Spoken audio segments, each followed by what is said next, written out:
Hello dear student, I am Surendra Sharma और आज मैं आपके लिए एनटीएससी एग्ज़ाम के सिलेबस के बारे में डिस्कस करने जा रहा हूं।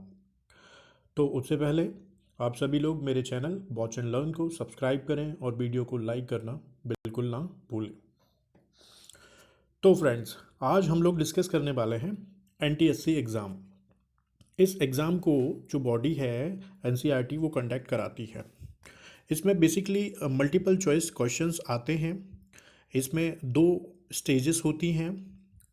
टोटल नंबर ऑफ क्वेश्चंस इसमें ईच स्टेज इसमें 200 होते हैं। अगर हम मार्क्स की बात करें तो इसमें 200 मार्क्स का होता है। इसका एग्ज़ाम का जो ड्यूरेशन होता है वो 3 आवर्स का होता है। इसके स्टेज 1 में कोई भी नेगेटिव मार्किंग नहीं होती है, जबकि इसके स्टेज 2 में 1/3 पेनल्टी आपको रॉन्ग आंसर्स के लिए लगाई जाती है।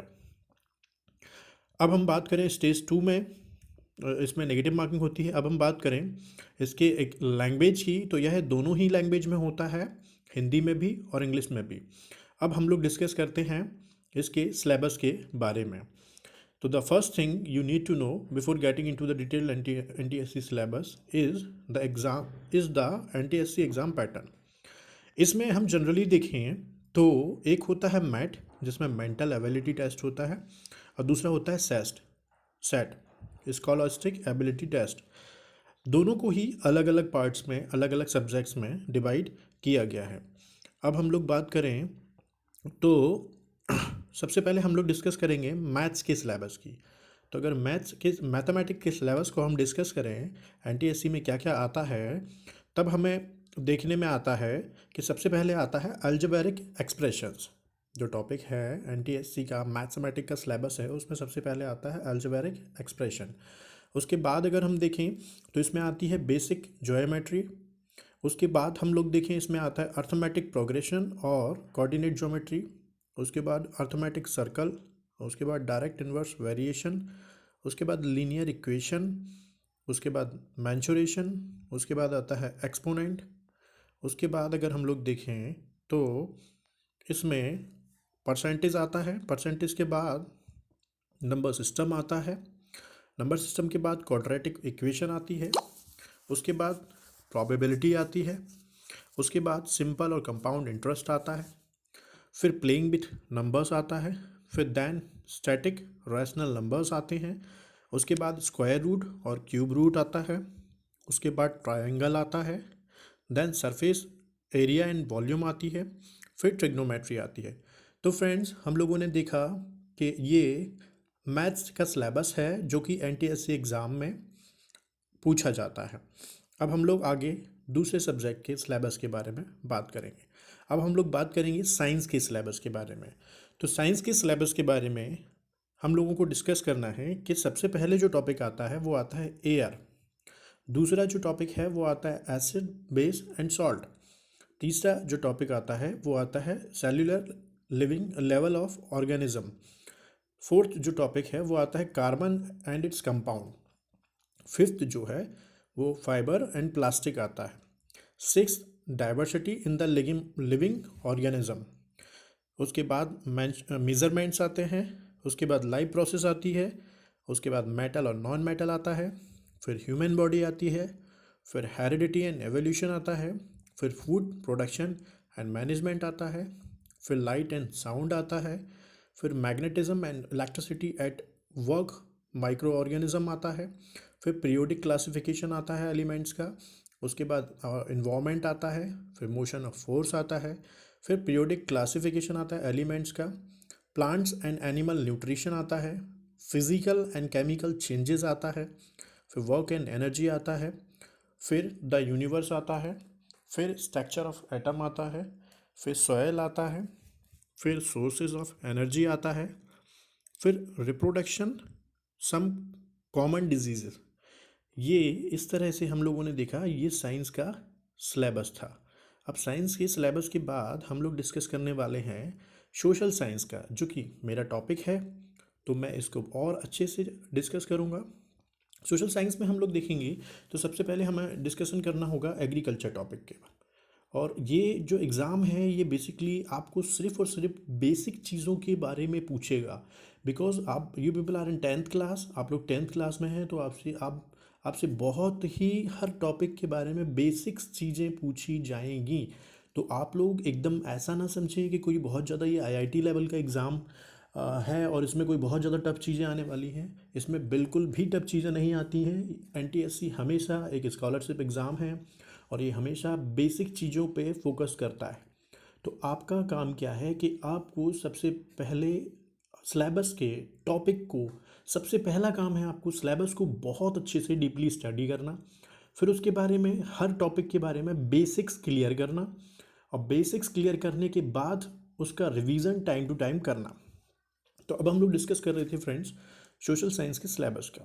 तो सबसे पहले जो टॉपिक आता है वो आता है एग्रीकल्चर। तो एग्रीकल्चर के बाद आता है बायोस्फीयर। बायोस्फीयर के बाद आता है culture and science and literature. उसके बाद आता है डाइवर्सिटी एंड लाइवलीहुड। उसके बाद आता है अर्लियर स्टेजेस। देन फ्रेंड्स, हम लोगों को बहुत अच्छे से पता है, हम लोग 9th क्लास में ऑलरेडी पढ़ चुके होते हैं फ्रेंच रेवोल्यूशन के बारे में। फिर इंडियन कॉन्स्टिट्यूशन आता है, उसको भी हमने 9th क्लास में कवर किया हुआ है। फिर इंडियन फ्रीडम स्ट्रगल आता है, उसको भी हमने एनसीईआरटी 8th क्लास में पढ़ा हुआ है। फिर इंडस्ट्रियल रेवोल्यूशन आता है, जो ऑलरेडी आप लोग इस साल पढ़ेंगे। फिर इंटरनल स्ट्रक्चर ऑफ अर्थ आता है, ये आप ऑलरेडी एनसीईआरटी 6th क्लास में पढ़ चुके हैं। फिर जैनिज़्म, बुद्धिज़्म और कन्क्यूरर्स आते हैं, वो भी आप 6th क्लास में पढ़ चुके हैं। फिर मेजर डोमेन्स एंड लैंडफॉर्म आता है, वो भी आप 6th 7th एनसीईआरटी में क्लियर कर चुके हैं।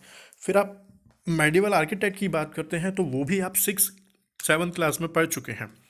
अब न्यू एम्पायर्स एंड किंगडम्स के बारे में बात करेंगे, तो उसमें आपको अशोका, चंद्रगुप्त मौर्य, कौटिल्य, उनके बारे में डिस्कशन करना है। और साथ में जो सोशल मूवमेंट्स हुए हैं उनके बारे में हमें डिस्कस करना है। फिर उसके बाद हम रिसोर्सेज और डेवलपमेंट के बारे में डिस्कस करेंगे, जो कि रिसोर्सेज और डेवलपमेंट सबसे ज़्यादा इंपॉर्टेंट इसलिए है क्योंकि ये चैप्टर जोग्राफ़ी चैप्टर 10th का फर्स्ट चैप्टर है जोग्राफ़ी का, इसलिए इसकी प्रॉब्लम नहीं है हमें। उसके बाद हम दिल्ली सल्तनत के बारे में डिस्कशन करेंगे, जिसमें दिल्ली सल्तनत में हमें सबसे पहले ये जो इसका फॉर्मेशन किया गया था वो कुतुबुद्दीन ऐबक ने किया था। ऐबक के बाद इल्तुतमिश, इस तरह से धीरे धीरे करके ये पूरा चला। उसके बाद फिर दिल्ली सल्तनत के बाद फिर अलग अलग फिर खिलजी, तुगलक, सैयद, फिर बाबर आए। इस तरह से आगे हमें इसके बारे में डिस्कस करना है। फिर मॉडर्न्स के बारे में मैं आपको बता चुका हूँ। फिर हम लोग यूनाइटेड नेशन के बारे में डिस्कशन करेंगे, किस तरह से वो बना 24 अक्टूबर 1945 को, और इंडिया उसका मेंबर बना आफ्टर 6 डेज 30 अक्टूबर 1945 को। और फिर उससे उससे रिलेटेड उसके अंडर में वर्क करने वाली जितनी भी एजेंसीज़ हैं जो वर्ल्ड वाइड काम करती हैं, उनके बारे में जानेंगे। उसके बाद हम लोग वैदिक पीरियड और वर्ल्ड हिस्ट्री के बारे में जानेंगे। फिर हम एटमॉस्फेयर के बारे में जानेंगे। फिर हम ब्रिटिश राज के बारे में जानेंगे। और फिर हम देखेंगे कि किस तरह से वास्को डी गामा, सबसे पहले जो पोर्चुगीज नेविगेटर थे, वो कैलिकट आए थे इन द ईयर 1498 AD। फिर हम लोग डिस्कस करेंगे 18th century political formation. Then we will discuss about India and its neighbouring countries. फिर इंडियन इकोनॉमी के थोड़ा सा बेसिक क्वेश्चंस देखेंगे। फिर हम इंडस वैली सिविलाइजेशन को देखेंगे। फिर हम इंट्रोडक्शन देंगे sources of ancient Indian history. Then हम लोग लोकल एंड स्टेट गवर्नमेंट के बारे में डिस्कस करेंगे। देन मैप एंड ग्लोब के बारे में डिस्कस करेंगे। फिर अर्थ का मोशन देखेंगे, जिसमें हम रोटेशन एंड रेवोल्यूशन के बारे में डिस्कशन करेंगे। फिर हम लोग अपनी इंडिया के बारे में डिस्कस करेंगे about total boundary that we have already discussed in the class 9th, कि हमारे यहाँ हमारी इंडिया की जो टोटल बाउंड्री है वो 15,200 किलोमीटर है, और जो कोस्टल बाउंड्री है वो 7,616 किलोमीटर है, स्क्वायर किलोमीटर है। इसके इन सब के बारे में हम डिस्कशन करेंगे। देन हम पॉपुलेशन के बारे में देखेंगे। फिर सोलर सिस्टम के बारे में देखेंगे। फिर हम जुडिशरी के बारे में देखेंगे, किस तरह से सुप्रीम कोर्ट होता है, देन हाई कोर्ट होता है, देन डिस्ट्रिक्ट कोर्ट्स होते हैं, then lower court, session court, इस तरह से अलग अलग कोर्ट्स होते हैं। उसके बाद हम मुग़ल एम्पायर के बारे में देखेंगे, किस तरह से बाबर आया, और बाबर जो कि फाउंडर बना मुग़ल एम्पायर का, इंडिया में किस तरह से आया। फिर बाबर के बाद हुमायूं, हुमायूं के बाद अकबर, अकबर के बाद जहांगीर, जहांगीर के बाद शाहजहाँ, शाहजहाँ के बाद औरंगजेब, फिर बहादुर शाह जफ़र द्वितीय। ये आखिरी मुग़ल शासक थे भारत में, जिन्होंने 1857 की क्रांति में एक योगदान दिया था। उसके बाद हम लोग पढ़ने वाले हैं यूनियन गवर्नमेंट और वाटर रिसोर्सेज के बारे में। तो हमने देखा कि ये हमारा सोशल साइंस का सिलेबस है एनटीएससी एग्ज़ाम्स के लिए। तो अब आगे हम डिस्कस करेंगे mental ability test. Mental ability test में हम लोगों को सबसे पहले पढ़ना है अल्फ़ाबेटिक और नंबर्स के बारे में। फिर हम लोग पढ़ेंगे टेस्ट एनालॉजी के बारे में। फिर हम लोग पढ़ेंगे कैलेंडर के बारे में। फिर हम लोग पढ़ेंगे टाइम एंड क्लॉक के बारे में। फिर हम लोग देखेंगे एनालॉजी नॉन वर्बल के बारे में देखेंगे। फिर एम्बेडेड फिगर्स के बारे में देखेंगे। फिर मैथमेटिकल ऑपरेशंस जिसमें बोर्ड मास वगैरह आ जाता है उसके बारे में देखेंगे। फिर रैंकिंग और अरेंजमेंट्स के बारे में देखेंगे। फिर सीरीज़ देखेंगे। सीरीज़ के बाद वाटर और मिरर इमेजेस के बारे में देखेंगे। सीरीज़ नॉन वर्बल देखेंगे क्योंकि वर्बल दिखा हुआ है तो नॉन वर्बल भी देखेंगे। फिर कोडिंग और डिकोडिंग के बारे में देखेंगे। फिर हम लोग ब्लड रिलेशन के बारे में देखेंगे। फिर हम लोग क्लासिफिकेशन के बारे में देखेंगे। फिर हम डायरेक्शन सेंस के बारे में देखेंगे। फिर हम figure partition and dot situations के बारे में समझेंगे। फिर मिसिंग कैरेक्टर के बारे में देखेंगे। फिर बैंड डायग्राम के बारे में देखेंगे। फिर वर्ड प्रॉब्लम के बारे में देखेंगे। इसके साथ में हमें एक और चीज़ प्रैक्टिस कर लेनी चाहिए, वो है कैलेंडर, क्योंकि कैलेंडर कभी कभी एक क्वेश्चन पूछ लिया जाता है, तो इसके लिए आपको कैलेंडर के बारे में पता होना ज़रूरी है। इसके बाद हम लोग आगे डिस्कस करेंगे इंग्लिश का सिलेबस। तो जनरल नॉलेज के सिलेबस डिस्कस करते हैं इंग्लिश से पहले। तो इसमें ज़्यादा कुछ ऐसा इंपॉर्टेंट पूछा नहीं जाता है। आपके current chief minister, prime minister, current जो अटॉर्नी जनरल हैं या करंट प्रेसिडेंट हैं, जनरल बहुत से ही जनरल क्वेश्चंस आते हैं। एनटीएससी अलग अलग स्टेट्स भी अपना अलग अलग कराती है एनसीईआरटी के साथ में। तो जिस स्टेट में आप एनटीएससी के एग्ज़ाम दे रहे हो, प्लीज़ उसके जो गवर्नमेंट ऑफिशियल्स हैं, गवर्नर हो गया, चीफ मिनिस्टर हो गया, इनके बारे में एटलीस्ट थोड़ा सा पता करके रखें। उसके बाद हम इंपॉर्टेंट बुक्स जो बहुत ज़्यादा अभी ट्रेंड में चल रही हो या इसके बारे में बहुत ज़्यादा अभी डिस्कस किया हो, या किसी पर या फिर प्रधानमंत्री ने कुछ डिस्कस की करके कोई बुक के बारे में इंपॉर्टेंस के बारे में बताया हो, तो इस तरह की बुक्स थोड़ी सी इंपॉर्टेंट रहती हैं। फिर स्पोर्ट्स अवार्ड्स और रिकॉग्निशंस के बारे में पूछेंगे। कोई ऐसा स्पोर्ट्स अवार्ड पूछा जाता है जो बहुत ज़्यादा भी ट्रेंड में आया हो, because again I am saying NTSC केवल आपसे बेसिक्स चीज़ें पूछती है। तो आपके लेवल के हिसाब से वो सिर्फ और सिर्फ बेसिक चीज़ पूछेगी जो अभी बहुत ज़्यादा इंपॉर्टेंट घटी हुई हो। उसके बाद इंडिया के बारे में थोड़ा बहुत, और जो इंडिया के बारे में थोड़ा बहुत वो पूछेंगे, आप ऑलरेडी 9th क्लास की जो इंडिया साइज एंड लोकेशन का चैप्टर पढ़ेंगे उसमें डिस्कस कर चुके होंगे। फिर थोड़ा बहुत वर्ल्ड के बारे में ज़्यादा बहुत ज़्यादा नहीं पूछते हैं। तो ये था हमारा जीके का सिलेबस, जो कि ऑलरेडी हमारे सोशल साइंस के सिलेबस में कवर हो जाता है। अब हम लोग डिस्कस करेंगे इंग्लिश के सिलेबस को। इंग्लिश का सिलेबस जो है, सबसे पहले उसमें आता है एंटोनिम्स, उसके बाद आता है वन वर्ड सब्स्टिट्यूशन। ये अगेन आई एम सेइंग ये आपके 10th लेवल तक के ही एंटोनिम्स आते हैं, जो आपकी बुक्स में भी जनरली मिल जाते हैं, जो आपके सिलेबस में भी जनरली मिल जाते हैं। वन वर्ड सब्स्टिट्यूशन भी ऐसे ही आते हैं जो आपकी ग्रामर की बुक में आपको इजीली मिल जाएंगे। फिर रीडिंग कॉम्प्रीहेंशंस, वो भी आपके बुक में इजीली मिल जाते हैं। Sentence completion, then English grammar जो लेवल पे आप पढ़ रहे हैं उसी लेवल की, फिर पैराग्राफ कंप्लीशन, फिर rearrangement of jumbled word, then synonyms. तो सिंपल सा हमें पता चला एंटोनिम्स सिनोनिम्स पढ़ना है, one word substitution, reading comprehension, और वो सारी चीज़ें पढ़ना है जो चीज़ें हम ऑलरेडी कर चुके होते हैं।